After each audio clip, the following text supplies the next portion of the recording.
Episode 568, Finding Debbie. Ezra stepped outside and made a call. "What do you want me to do with her?" he asked. "The plans have changed." A deep voice answered from the other end of the phone. "The boss says to kill her." "Kill her?" Ezra asked. "But she still has value to us." "Ezra, you're overstepping your bounds," the man said. "Your job is to carry out the orders, not question them." "Fine, I'll take care of it." Ezra hung up and returned to the shed. "Give her the pill," he said to one of his subordinates. The man came forward holding a small pill in his hand. A drip of sweat dripped from Debbie's forehead, but she looked straight at the man. Her face was devoid of expression as he forced her mouth open. Shrill screams were heard from outside the shed, sounds of alarm and terror. Ezra panicked as he turned to look. The door flew open and Alex strode inside, brandishing a sword. Ezra's men moved to a fighting stance, slowly closing in on the lone fighter. Alex went blow for blow with every warrior until only Ezra and the other man were left. Ezra gritted his teeth. "Kill him," he said, looking at the other man. The man screamed like a warrior entering battle as he ran toward Alex with his sword held high.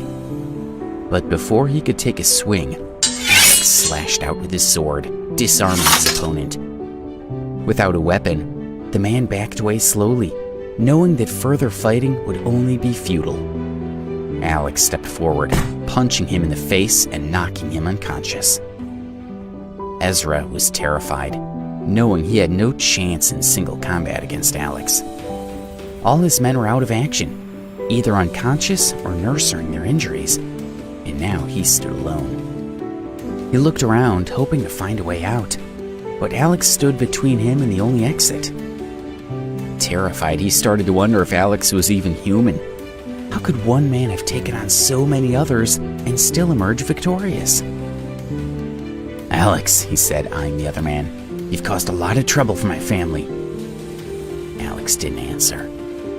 "Move an inch and your girlfriend will die," Ezra warned him, edging closer to Debbie. Alex still didn't react. His eyes were cold and emotionless as he stared at Ezra and inched closer. "Lay down your sword or I'll kill her," Ezra said with a shaking voice. "I'll do it. If you take one more step, she'll die." He knew his only chance to escape would be to use Debbie as a hostage. Alex took another step forward. "I came here for Debbie, and I won't leave without her." "You're testing my patience," Ezra responded, smart enough to keep Debbie between him and Alex. For Alex to reach him, he would be forced to maneuver around her. "Give up now and we'll let your woman live." 3 of his men had finally regained their feet, and now they stood with crossbows aimed at Alex. "No," Alex said firmly. "Debbie and I are both leaving." "No, Alex," Debbie called. "Go, just leave me." She was worried about him and would happily sacrifice herself to ensure his safety. Alex smiled, knowing what she was up to. But he was confident he could protect her and deal with these men. As long as he was around, he would never allow anyone to hurt her.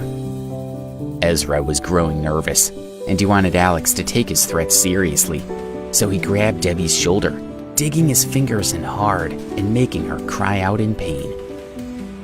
Alex was infuriated, and he dashed forward and struck Ezra, knocking him to the ground. The other 3 men fired their crossbow bolts right at Alex, but they missed, and the bullets lodged in the walls. A moment later, there were 3 small explosions as the walls burst into flames. Using the smoke as cover, Alex attacked these men, quickly neutralizing the threats. Alex moved closer to Debbie, intending to free her. From his position on the ground, Ezra took a blowpipe from his pocket and blew a poison dart at Alex, hoping it would kill him. Alex saw Ezra move, and worried it was another crossbow bolt, he dodged to the side, evading the dart.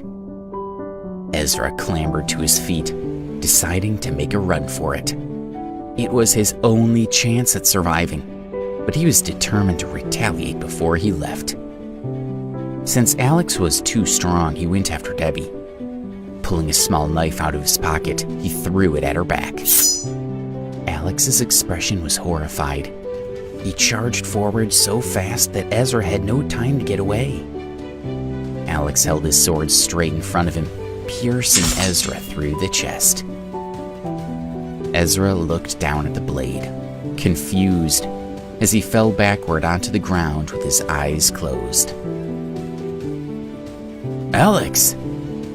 He looked over at the door and saw Will and Rufus rushing toward him. Then he looked back at Ezra, realizing he had lost his chance to get answers from the man. Debbie looked around feeling shaky.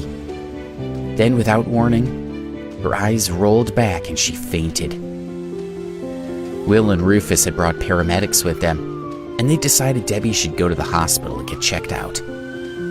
She was barely conscious when the paramedics loaded her into their ambulance. Although Alex wanted to go with her, he couldn't leave yet, because he needed to stay and help his people clean up the scene.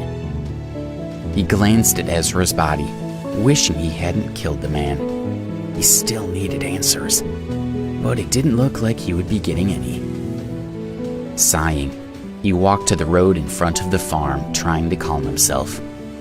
As he stood there, a red sports car speeded toward him. Then the car slowed in front of Alex, and the driver's side window rolled down.